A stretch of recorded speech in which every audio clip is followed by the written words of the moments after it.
I welcome all of you again in this class. In my previous video, we have read about that the various settlement which was introduced by British East India Company for their profit. We have read about permanent settlement. We have also read about Mahalwari settlements, and we have read about Rayatwari settlements. My dear student, in my previous video, I have also discussed that what happened when that settlements imposed on India, what they felt about their system, what was the result of these all settlements which was implemented by them on northern part of India and southern part of India, and what was the condition of peasants, herders, especially cultivators after that settlements. No doubt to say that the settlements was introduced by Britishers for the benefit. These benefits, they felt that it is good for Indian peasants and us also, but having seen the settlements and situation of the cultivators, without any hesitation we can say that this was not fruitful for the Indian peasants. It was not the beneficial for the Indian peasants. Why? Because there are some restrictions imposed by them. Because the Indian peasants were forced by British East India Company to plough their field according to their own way. Indian peasants, Indian farmers, forced by Britishers that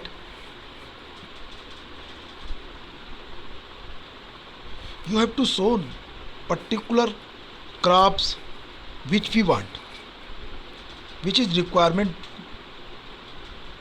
for us, for Europe. You can grow that seed in your field. That is the very important. It is the point which you set in your mind. This is not the social welfare of the state, which Britishers want to prove on the worldwide level that we are doing very proper administration on India. It was one of the best administration the worldwide level. The Indians, they are white man burdens for us according to Britishers. But what happened in India? What happening during that time in India? If you will think about that, then the clear scenario come in your mind. You have also read about the exploitation of Britishers in your previous class. In my previous video, I have also discussed about that settlements. I have also discussed about that Britishers administration किस तरीके से उन्होंने दीवानी अपने हाथ में ली, किस तरीके से उन्होंने भारत के व्यापार को, भारत की इंडस्ट्री को, Indian industry, Indian trade, Indian economy पूरी तरीके से लूटा, बर्बाद किया. हम लोगों ने देखा, we have seen in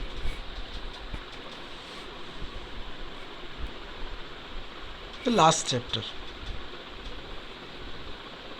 where we read about from trade to territory. It was the cleverest trick that they establish himself in India properly, and they regulate their policy in India. अपने कानून को, नियम को चलाने लगे और they became profitable, अपने को लाभ की स्थिति में ला के रख दिया. So we have all discussed in your previous video. If you see, then you will clearly understand what we are saying here. But you have to learn your lesson. You have to read your lesson first, and then after you, if you will see this video, then it is fruitful for you. It is beneficial for you. I have discussed every and each topic, paragraph to paragraph. It has explained by me. So, my dear student, so let's start and do hard work. Come to the point. Today we will discuss the crops for Europe. The crops for Europe. As you know, as I have already discussed, that the various crops which is important in the world market. First, Britishers select particular place for the various crops, for the particular crops.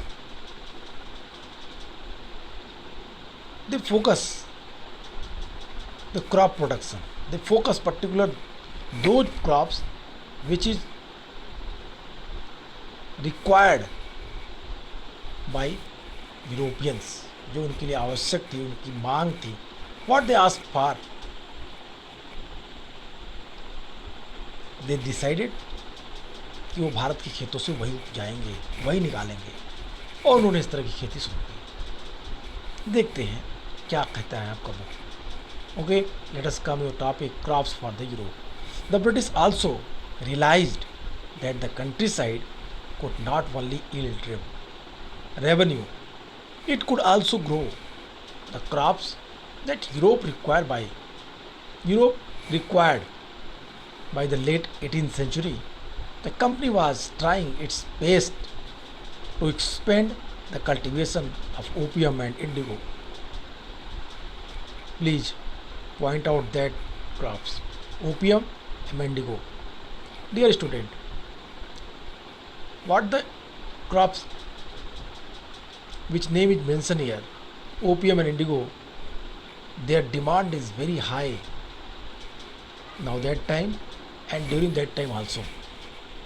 Their demand was very high in Britain, their demand was very high in whole Europe. So that's why they forced Indian that you have to do particular crop, you have to sow particular crop in your field. उन्होंने दबाव डाला कि आपको ये उगाना है. साथ ही साथ they have observe the particular area which is important for the various crops, जो उनके लिए, उनके उत्पादन के लिए महत्वपूर्ण थे. Into the century and a half that followed 150 years के आसपास, 150 सालों के आसपास में ही द ब्रिटिशर्स परस्यूड और forced cultivators in the various parts of India to produce other crops. Jute in Bengal, tea in Assam, sugar cane in United Province, now that time Uttar Pradesh, wheat in Punjab, cotton in Maharashtra, and rice in Madras and Andhra Pradesh. It means the Madras presidency. This is a very important. They think about that particular area उस उत्पादन के लिए, उस उपज के लिए काफ़ी उपयुक्त है, और उन्होंने इन चीज़ों को बड़े ही बखूबी से अपने लिए उपयोग किया. अगर आपके भाई या भैया या आपकी बड़ी दीदी क्लास 12th में पढ़ रही होंगी, उनसे इसके बारे में समझिए, उनसे बुकानन्स रिपोर्ट के बारे में पढ़िए. बुकानन्स रिपोर्ट, बुकानन्स कौन था, बुकानन्स क्या कर रहा था इंडिया में, why he observe but those area where there is deserted, where there is full covered forest, क्यों वहाँ जा रहा था, क्या उसकी चीज़ थी कि वो मैदानों में, पहाड़ों में, जंगलों में या ऐसी जगहों पे घूम रहा था जहाँ पे कोई नहीं रहता था, सिर्फ जानवर थे, जंगल थे. इन चीज़ों को जब आप उनसे बात करेंगे तो आपको समझ में आएगा कि ब्रिटिशर्स कितने चालाक थे, क्यों वो किस तरीके से भारत को लूटना चाहते थे. By which way they want to looted India, they want to looted the natural resource, they want to looted they were looting the human resource, they were looting the economy, trades, and they also think that how can we gotten a huge amount of profit from Indian forest, from Indian mountains, from Indian minerals. Bharat में जितने भी प्रकार की चीज़ें थी उनसे वो लाभ प्राप्त करना चाहते थे, और इसीलिए हमने देखा कि यहाँ पे बीजों की बात की जा रही है। देखिए किस तरीके की फसल की बात कर रहे हैं कि पर्टिकुलर प्लेस पे पर्टिकुलर फसल उगा के हम लाभ प्राप्त करेंगे, क्योंकि इसकी आवश्यकता, इसकी डिमांड यूरोप के मार्केटों में ज़्यादा थी। इन चीज़ों पे बात कर रहे हैं,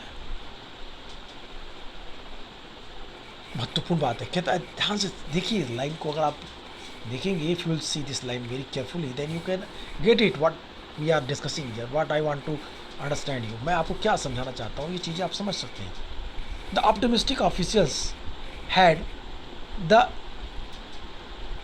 imagine that the new system, sorry we are reading here the line, हमने आपको मुंडो सिस्टम का पढ़ लिया। आप हम यहाँ थे, इंडिगो फसल की बात करते थे। Company was trying to best to expand the cultivation of opium of indigo in the century and a half that followed the British persuaded to force cultivators in various part of India to produce other crops, jute in Bengal, tea in Assam, sugarcane in United Province, now Uttar Pradesh, wheat in Punjab, cotton in Maharashtra and Punjab, rice in Madras. As I have read, how was this done? ऐसा कैसे हुआ? और the Britishers used to variety of method to expand the cultivation of crop that they need. और उन्होंने उन चीज़ों की व्यवस्था की, उन चीज़ों के आधार पे कि किस तरीके से कौन कौन सी फसल का यूज अपने तरीके से किया जाए, कैसे किया गया, इन चीज़ों पे ध्यान दीजिए। How was this done? कहते हैं अंग्रेजों ने अपनी ज़रूरत की फसलों की खेती को फैलाने के लिए कई तरीके अपनाए। There are the various methods which was adopted by the Britishers to use the Indian agriculture resource according to their own ways. भारतीय कृषि संसाधन को, भारतीय कृषि को, उपजों को किस तरीके से उपयोग करें, उन्होंने नई प्रणालियों को विकसित किया। क्या थी ये, कैसे थी ये, इन चीज़ों को देखें। आइए बात करते हैं इसी तरह की एक फसल और उसके उत्पादन की ऐसी पद्धति को जिससे भारतीय किसानों की स्थिति खराब से एकदम खराब होती चली गई, वर्स्ट एकदम, जिसकी कल्पना भी नहीं कर सकते, उस स्थिति में भारतीय किसान पहुंच गया। और वहीं दूसरी तरफ ब्रिटिशर्स, अंग्रेज, जो अपनी स्थिति को दिन प्रतिदिन उन्नत बना रहे थे। ये सबसे महत्वपूर्ण बात है, इन चीज़ों को आपको समझना चाहिए। आइए हम दो फसलों के आधार पे इन चीज़ों को समझेंगे, या स्पेशली एक फसल के आधार पे, इंडिगो के आधार पे समझेंगे, नील की खेती के आधार पे समझेंगे। देखते हैं अब क्या है इस नील की कहानी और ये किस तरीके से भारतीय किसानों को प्रभावित कर रहा है। What is the story of Nile, I mean to say that indigo, and how can he affected the Indian peasants.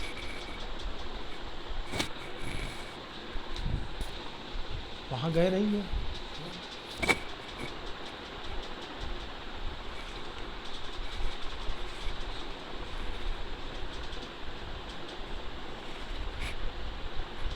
Okay.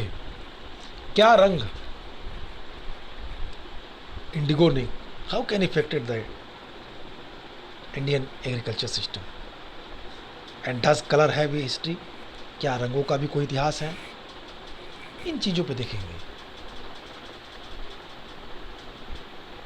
You have to focus figure 5 and 6 are two image of cotton prints. The image on the left, figure 5, show a figure 5. Okay, let me show. This is figure 5.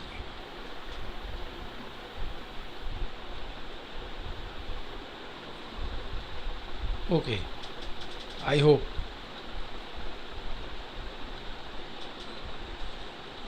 The Kalamkari print, 20th century India, figure 5, and again figure 6. The Morris cotton print, late 19th century England.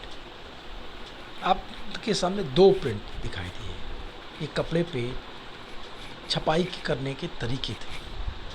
Bharat में इनका उपयोग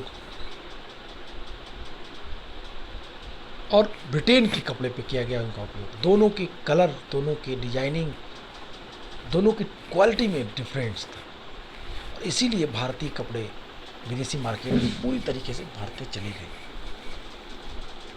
okay, so let us come to topic. Does colour have history?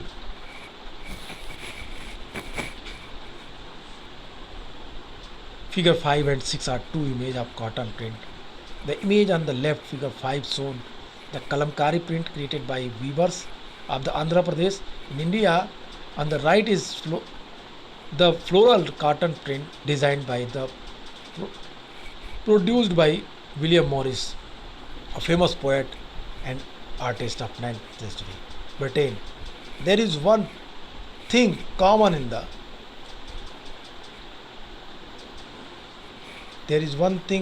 the two print. Both use a rich blue color, commonly called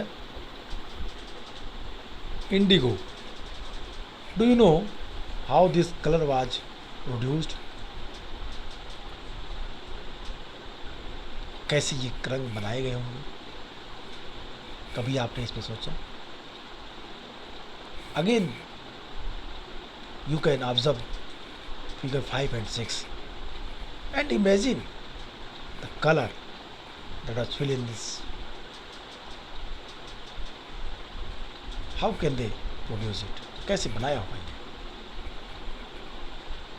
The blue that you see in these prints was produced from a plant called indigo. It is likely that blue dye used in the Morris print in 19th century. Britain used in the Morris print in the 19th century. Britain was manufactured from indigo plants cultivated in India.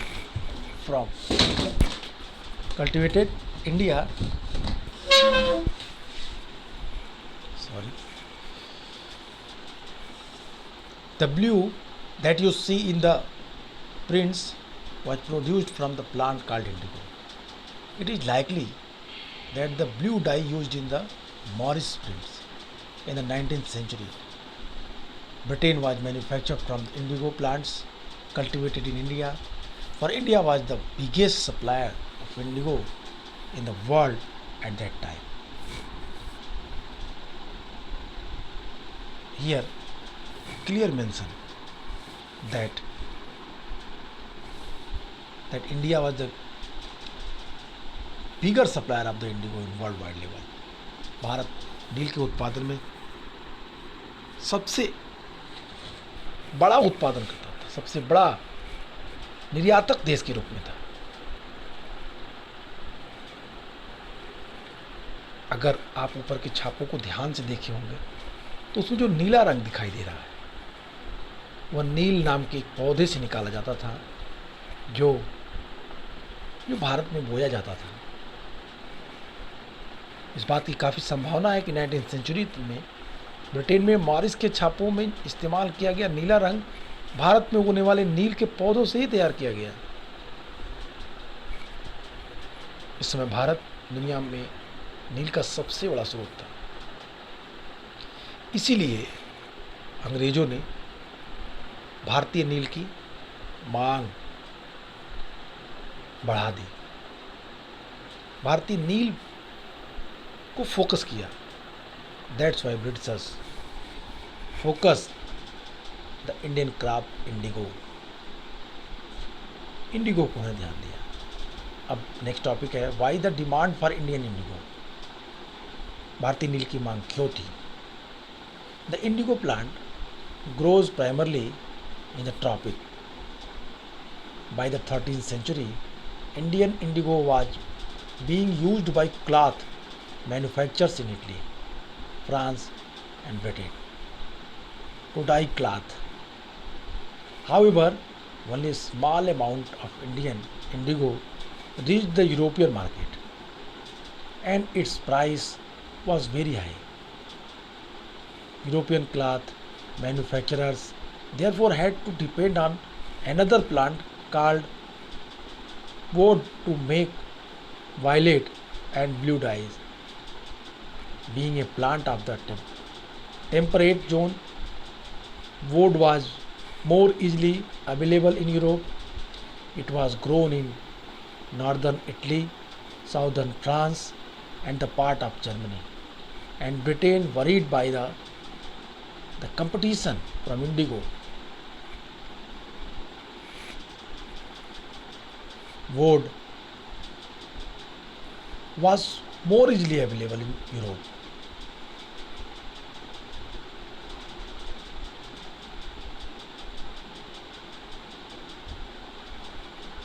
It was grown in northern Italy, southern France, and in part of Germany and Britain. Worried by the competition from indigo, wood produced in Europe, the pressurized their government to ban the import of indigo. Glass dyes, however, preferred indigo as a dye. Indigo produced a rich blue color, whereas the dyes from wood was pale and dull. By the 17th century, European cloth producers persuaded their government to relax the ban of indigo import. The French began cultivating indigo in Saint Domingo in the Caribbean island.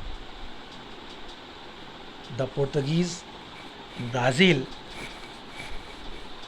the English in the Jamaica,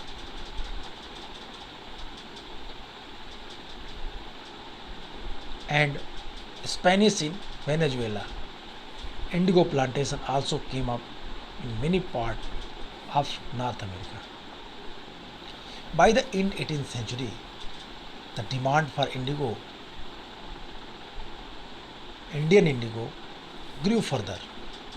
Britain began to industrialize and its cotton produce expanded dramatically, creating an enormous new demand for cloth dyes.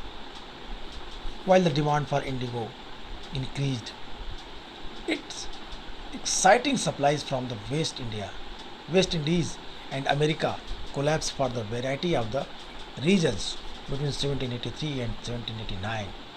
The production of indigo in the world fell by half. Cloth dyers in Britain now desperately looked for new source of indigo supply. From where could this indigo be produced?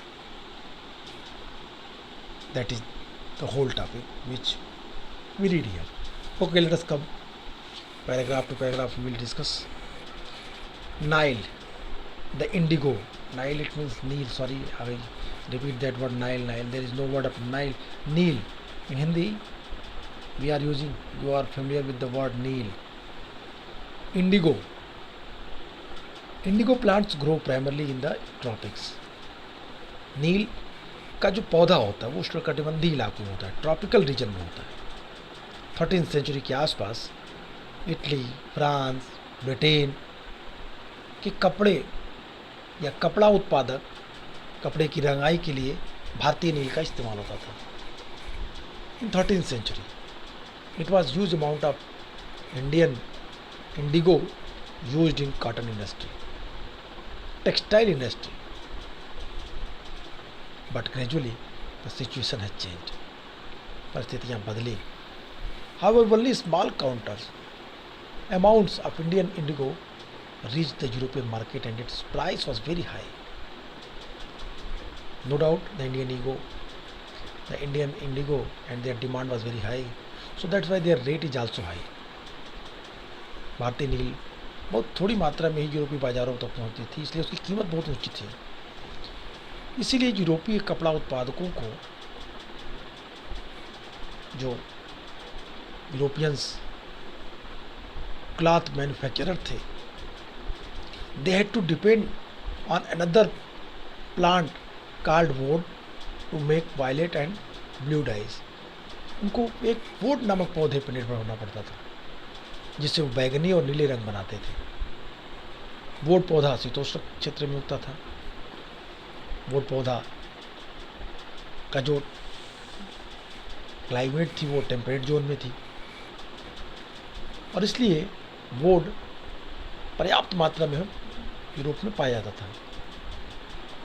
उत्तरी Italy, दक्षिणी France, I mean to से northern Italy, southern France, Germany, Britain and the various part of the Europe, ये would का पौधा उग जाता था आसानी से। नील के साथ इसकी कंपटीशन बहुत तेज थी, लेकिन वुड ने नील को कंपीट नहीं किया। डिमांड नील की ज़्यादा थी यूरोपियन मार्केट में। अब इन चीज़ों को समझिए। नील के साथ उसके कंपटीशन से परेशान यूरोपीय जितने भी प्रोड्यूसर्स थे, उन लोगों ने अपनी गवर्नमेंट पे दबाव बनाया कि भारत से नील का उत्पादन और भारत से नील का आयात बंद कर दिया जाए। Import, the Indigo import was band, that was forced by the European traders, European cultivators and the big peasants on their government. अपने सरकार पर उन्हें इस पर बैन लगाने की बात की। लेकिन अब यहाँ से समस्या थी। उसमें भारतीय नील की मांग तेजी से बढ़ रही थी, और चूँकि भारतीय नील की क्वालिटी अच्छी थी, भारतीय नील कपड़े पे रंगने के बाद चमक बढ़ जाती थी, तो class dyer however preferred indigo as a dye. Indigo produced a rich blue color, whereas the dye from wood was pale and dull. उसकी तुलना में, नील की तुलना में वुड की जो डाई थी वो बहुत ही रूखी थी, कमज़ोर थी। कपड़े को रंगने वाले नील को ही ज़्यादा पसंद करते थे। नील से चमकदार नीला रंग मिलता था, जबकि वुड से मिलने वाला रंग बेजान और फीका होता था। 17वीं सेंचुरी तक आते आते यूरोपीय कपड़ा उत्पादकों ने नील के आयात पर पाबंदी लगा दी। परेशान हो गए। I mean to say that till 17th century पूरी तरीके से यूरोपीय व्यापारी भारतीय नील की आवक से, इंपोर्ट से परेशान थे, और उन्होंने 17वीं सदी तक आते आते, 17th सेंचुरी तक आते आते भारतीय नील के आयात पे रोक लगा दिया, और सरकारों को इसके लिए राजी भी किया।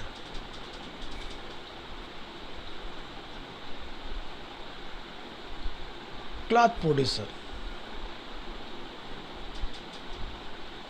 परस्यूडेड their government to relax the ban of indigo port. उन्होंने कहा, कपड़े व्यापारियों ने कहा कि हमें कुछ छूट देनी चाहिए नील के निर्यात आयात में, जो उन पर बैन लगी उस पर थोड़ा सा कुछ ढीला करना चाहिए, जिससे हमें नील की प्राप्त होने लगे। यहीं से यूरोपियंस को भारतीय नील के प्रति आकर्षण बढ़ता है, और यहीं से अंग्रेज़ों के मन में ये भावना आ जाती है।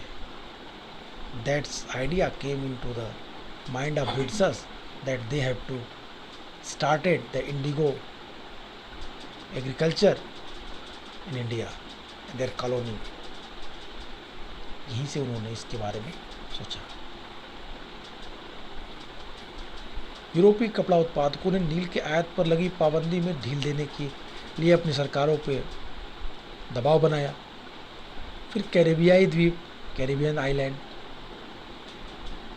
में स्थित सेंट डोमिंगो में फ्रांसीसी, ब्राज़ील में पुर्तगाली, जमैका में ब्रिटिश और वेनेजुएला में स्पेनिश लोग नील की खेती करने लगे। नॉर्थ अमेरिका के भी बहुत सारे भाग में नील के बागान सामने आ गए थे। Plantation also came up in many parts of north America, Brazil, the English in Jamaica and the Spanish in Venezuela. विश्व के कई क्षेत्रों में नील का उत्पादन शुरू हो चुका था। And by the end of 18th century the demand for Indian indigo grew further. 18वीं शताब्दी तक आते आते भारतीय नील की मांग तेजी से बढ़ गई। ब्रिटेन में इंडस्ट्रियलाइजेशन शुरू हो चुका था और कपास उत्पादन में भारी वृद्धि हुई। अब कपड़ा रंगाई की मांग और तेजी से बढ़ने लगी, और जब नील की मांग बढ़ी उस दौरान वेस्ट इंडीज और अमेरिका के मिलने वाली आपूर्ति कई कारणों से बंद हो गई, क्योंकि ये वो समय था जब अमेरिका में क्रांति हो रही थी। 1783 to 1789 के बीच दुनिया का नील उत्पादन आधा रह गया।